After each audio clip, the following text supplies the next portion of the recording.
because of that, and the fact that the enterprise continually reassesses our workforce needs, I'm notifying you today that we need to reduce our staffing and your positions will be eliminated.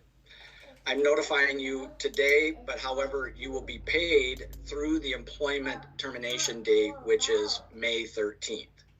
Following our conversation today, you're going to be getting a lot more information, and I'm going to ask Hello guys, welcome back to Inside Republic. On today's video, we'll be talking about layoffs. Well, layoffs hit hard. One day you're working, the next you're jobless, anxious about bills, health insurance, and how to start over in a shaky economy. Kindly like and share this video, subscribe and follow for more videos like this. And to show us some extra love, you can send us some super thanks. We'll truly appreciate that. Now let's watch the following video clips.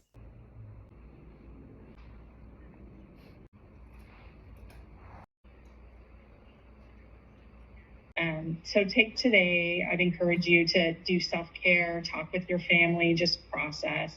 Having a job loss is one of those difficult things. And really, I know Rakisha has talked about really enjoying working with you, and I know that your team will be missed. So we really do wish you the best.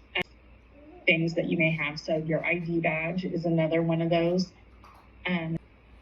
And before we go, Giselle, I just wanted to also close by saying you can definitely reach out to me anytime. I'm always here for you and fully support.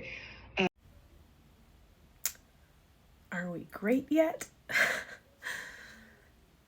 I am one of the newer victims of the Doge cuts under the Trump administration. My role was an outreach person for the 988 mental health hotline. So my job was to promote its use and go to events and make sure the public knew about it and how great of a resource it is. And the company that I work for, which is a nonprofit, laid me off because of their impacts on funding, and the money that pays my job is now no longer theirs to give. So loving it. Okay, so am I the only one that got laid off maybe 2 months ago and thought that they were going to be the exception because you've been applying to jobs all day, all night, and thought you were going to get a job real quick, but you're almost on month 3 and you still haven't heard anything? So like one day you're like, it's okay, the right job is going to come at the right time. And then the next day it's like, damn, nobody wants you? Like, are you a failure? I says, did you even do a good job? And the next moment it's like, it's okay because this is the time that you put yourself first. You know what I'm saying? This is the time that you go after everything that you say you wanted to go after, like being a content creator, for instance, because you're on like day 35 or something like that. But then at the same time, you then realize like, wait a minute, no money, no job, still sitting here feeling to be a big TikTok creator.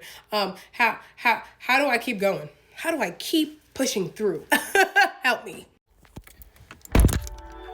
So I got laid off today.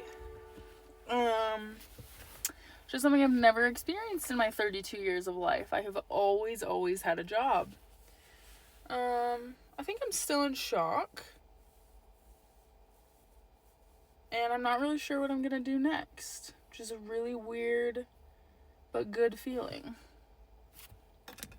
So I was asked to come in early, a couple hours early into work today. Am I about to lose my job? Yup. So that was me about 2 weeks ago after getting let go, after being at the radio station for 10 years. Just like that, boom, gone. And even though I had mentally prepared myself for being let go for a while, when it actually happened, you're like, all right, now what? And that's where I am right now. Like, now what? Like, I'd like to stay in the industry, but the radio industry in Canada isn't the best. People are losing their jobs every day.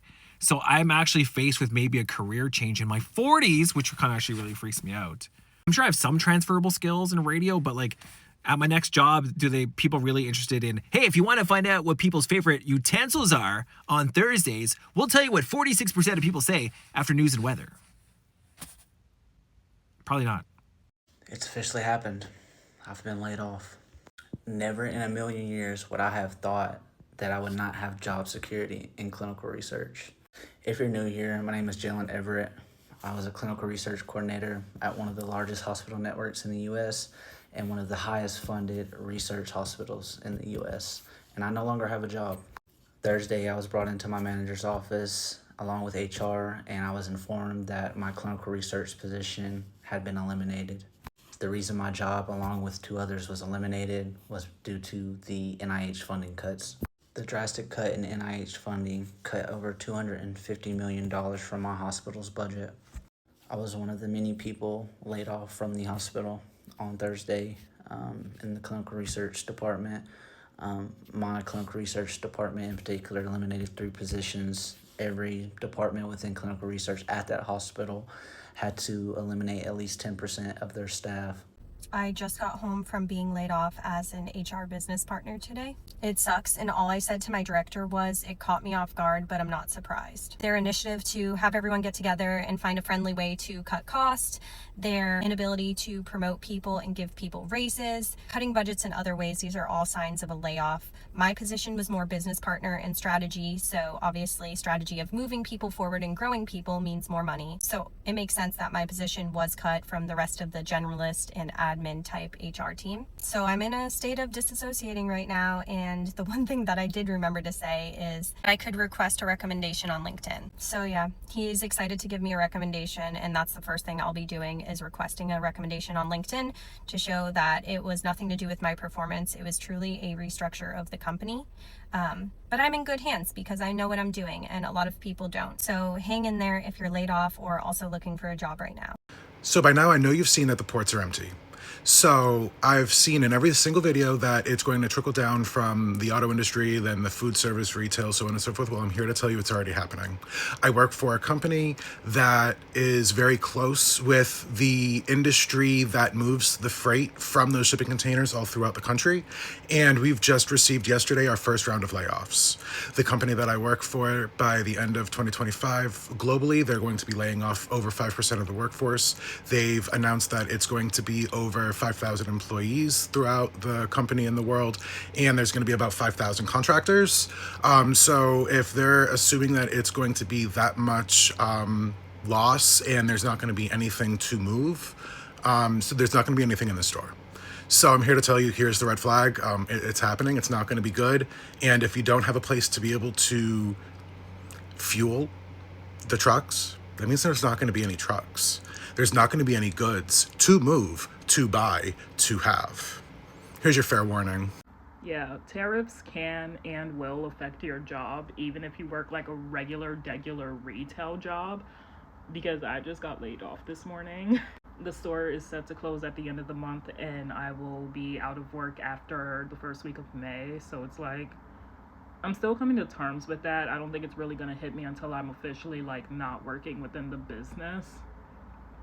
So who knows, maybe this will be my Dochi video. Maybe it's like, oh yeah, 5 years from now, maybe I would have sold a couple of screenplays, or maybe I'm working on something, or maybe it's post-production, or maybe I'll be doing promos for something that I wrote and I really love, and I'm actually doing what I enjoy in life. But it's like right now, I'm trying not to think about how bleak the future feels, because I try to stay socially and politically aware, because it's important. Case in point, these tariffs quite literally caused my company to panic, and they panicked, and they a lot of good people are losing their jobs, and it sucks. It really sucks, because retail is kind of all I know, and if retail isn't even safe, and it costs money to go back to school, it costs money to do a trade, it costs money to exist, what are my fucking options?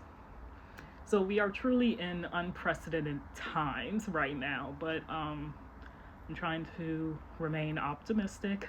It's so funny because me and my best friend were just in our kitchen last night, because you have to rely on your village during times like these. When I lost my last job back in 2023 and I had to leave my first apartment that I moved into, my friends were there for me, and they were like, you're gonna have to take a pay cut, you're going to have to work part-time or multiple part-time jobs, but we'll be here to offer you a room and like give you a good deal on a room. This way you're not like going crazy with how you have to readjust. And I readjusted, and I was finally like breathing a little bit this year. Like you saw, I got my hair done for the first time in like 2 to 3 years, right? Maybe I should have saved that money, I don't know. Like, Layoffs are just numbers. They're deeply personal stories of loss, fear, and trying to hold it together. Companies are cutting staff left and right, not out of cruelty, but out of survival. Empty ports, slowed supply chains, rising tariffs, and panicked budgets have forced even stable industries like automotive, grocery, and clinical research to start shedding workers. HR reps are delivering bad news one week, only to be let go the next. Radio hosts in their 40s, self-employed freelancers, and even researchers in lab coats are all finding themselves in the same line, unemployed. It's emotionally crushing to lose your job at 32, to stare at your resume and wonder if it's still relevant. Some are now talking to their families with trembling voices, questioning their political choices and wondering if those MAGA votes helped create this storm. Finding new work feels like yelling into the void. Few replies, fewer interviews, and even fewer offers. It's not just a bad job market, it's an identity crisis for thousands. That's it for today. Kindly like and share this video. Until next time, take care.